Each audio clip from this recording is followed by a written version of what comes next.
As Ukraine withdraws from the Ottawa Convention banning the use of anti-personnel landmines, Germany's foreign minister arrives in Kyiv to discuss joint arms manufacturing. Meanwhile, Russia has criticized the US for slow progress in peace negotiations with Ukraine. To talk about it and more, we're joined by Bohdan Nahaylo, editor-in-chief of the Kyiv Post. Good evening. Good evening, everyone. So, German Foreign Minister Johann Wadephul came to Kiev on Monday and, quote, he said, "We will continue to stand firmly by Ukraine's side so that it can continue to defend itself successfully with modern air defense and other weapons with humanitarian and economic aid." Now, we know that Ukraine is struggling almost every night to cope with swarms of drones and missiles attacking Ukrainian cities. Now, the question is, can Germany provide enough air defense to change the current situation? Well, I don't think anybody's relying just on Germany. We're looking to all of Ukraine's partners. We're looking at the US and hoping that Trump will eventually see the error of his ways and will be persuaded by his, I hope, still partners to do the right thing. So, but Germany has really begun to assume a leading role along with France, Britain, Poland, others, and the concessions, if you want, the promise of aid was very substantial. I mean, 2 billion plus just for air defenses, and about, as I recall, about 9 billion altogether for defense in the current year. That's a lot of money from Germany that was rather reluctant under the previous chancellor to wade in and to play its role. And under the new chancellor, Germany is assuming a very prominent role, which is very heartening, I think, not only for Ukraine, it should be for Europe as a whole. But to be precise here, Germany wants to produce these weapons in Ukraine, right? So that's the whole point of today's trip by Germany's former foreign minister to Kyiv. Now, I'm wondering what's the reaction from the Kremlin? Well, what do we expect from the Kremlin? They're going to say anything from "this is terrible," "this is going to disrupt any potential for any peace negotiations." There aren't any. I mean, the only thing that we're really getting out of so-called peace negotiations, given the hardline, intransigent position, all or nothing from Russia, is the POW swaps, which is substantial because many hundreds of soldiers and civilians who have been kept in captivity by the Russians for years. And you've seen the condition that they've emerged in. They remind us of Auschwitz and the Nazis. This is terrible. The human conditions that in which they've been kept in.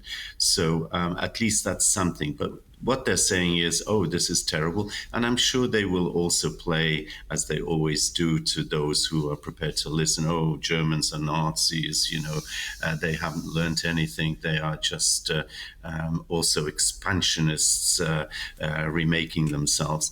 It's a cheap shot that we can expect from them at any time. But of course, they're not happy. They're not happy at all, because I think they felt that under the previous chancellor, and especially under Merkel, they had Germany under control, more or less placated, just as they thought until recently that Trump was in their corner, but now he seems to be having second thoughts. So I would think that for Russia, it's a very difficult time. Their economy is being hard hit. They've not made the substantial progress on the front lines that they expected, even though they are putting the pressure up. And their attempts to pulverize the Ukrainian situation from the air and through terror to reduce the will to fight and encourage sentiments to make peace at any cost. That has also failed. Mm-hmm. You mentioned a Russian cheap shot. Well, Moscow is accusing the US of the slow progress of peace talks over Ukraine. Now, what's your take on that? And the question is whether it will resonate in Washington and whether Donald Trump is willing to listen to such commands from the Kremlin. Donald Trump is obviously annoyed. He wanted, to fix the squabbling children, as he calls it, Russia and Ukraine, in 24 hours, then in 2 weeks, and then another 2 weeks. He's obviously frustrated. He's under pressure, not only from Europe and Canada and his allies, but internally, domestically, he's being made to look a fool. Others are accusing him of being a traitor, of selling out to the Russians. And I think that after this wave of intensified bombings that we've seen in Ukraine in the last 2 or 3 weeks, this has also forced his hand to reconsider his position and say, well, okay, Volodya Putin is my friend, but he's doing the wrong thing, as opposed to simply blaming Zelensky for not playing along with him, with Trump. So we're kind of I would say, at a crossroads right now. There is pressure, as we know, in the Senate, in the Congress, to pass a bill strengthening sanctions. It seems that Trump has gone some way. But do you think it will really happen after Donald Trump has reached this trade agreement with China not that long ago? He's reached a trade agreement with China. He's forced Canada to backtrack. He plays it always. Trump uses his trumpet. He threatens, he blackmails, but he also stands back. And as I've just said, he's under pressure from realities on the ground, Russian behavior, but internal pressure on him is also mounting, not only on Ukraine. I mean, that's not the preeminent issue for American society, but it's one of the key issues where people who voted for him especially are saying, hey, we didn't vote for this kind of behavior and this stance. So I think he's being forced to reconsider and to backtrack. And he's not really getting anything in return from Putin. Putin is not giving him any concessions, any kudos, anything that will make him say, oh, he's reasonable. I mean, he's meeting me halfway. There's been nothing on the Russian side to suggest that they are any more conciliatory than the belligerent self that they've been all along. Mm-hmm. Now, lastly, I'd like you to listen to the quote from Juraj Blanner, that's Slovakia's foreign minister, who stated yesterday, "Let us return to respect for international law and seek ways to communicate with the Russian Federation and perhaps even forgive everything that has happened." So now Slovakia wants to forgive Putin for attacking Ukraine. Now, how would you comment on that? Well, it's not Slovakia, it's the leadership, the present leadership, just as in Hungary, Orban's leadership, as opposed to the entire Hungarian people. So, they want something in return. They want the oil, the gas, particularly, they want to seem important. But they're a nuisance factor. Slovakia is a nuisance factor in the EU, as Hungary is. But, they are very much a tiny tail that unfortunately is interfering with the dog, the EU, the free world, if you want, that is beginning to bark and maybe even might start biting. And lastly, very fast, there's another quote from Poland's southern neighbors. Now, the Czech president stated, "Russia's economic collapse, that's not in our interest." Now, why would it be bad for Europe if Russia was unable to wage more wars?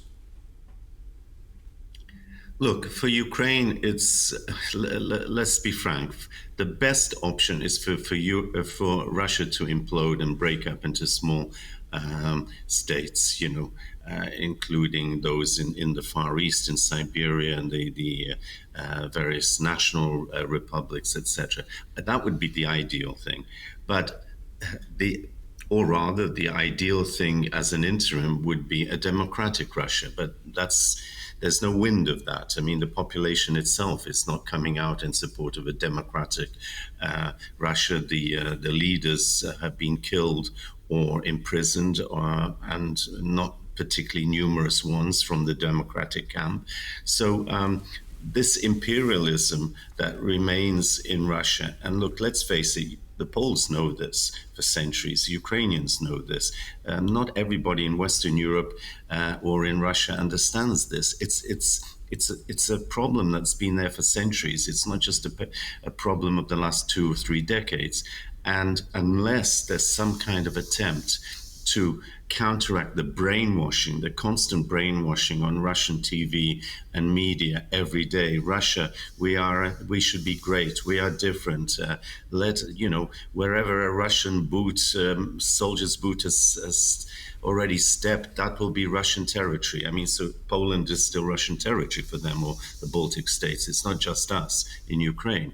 So this is horrible. So I think that what's needed is that in the West, what we call the West, we need not only to defend ourselves with arms, finances, political, moral support, and situating ourselves in international relations, but we need to carry the counter-offensive into the media, into Russia itself, to neutralize this deadly, poisonous hate that is coming out, about Russia being so great and kill the others at any cost and just grab what we can.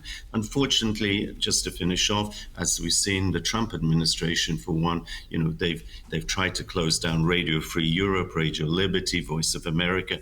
Fortunately, Europe is rallying to the cause and hopefully will inject some money. But I think Ukraine, Kyiv, Poland, through your service and others, should do more to direct its traffic eastward. Bohdan Nahaylo, editor-in-chief of Kyiv Post, was our guest this evening. Thank you very much.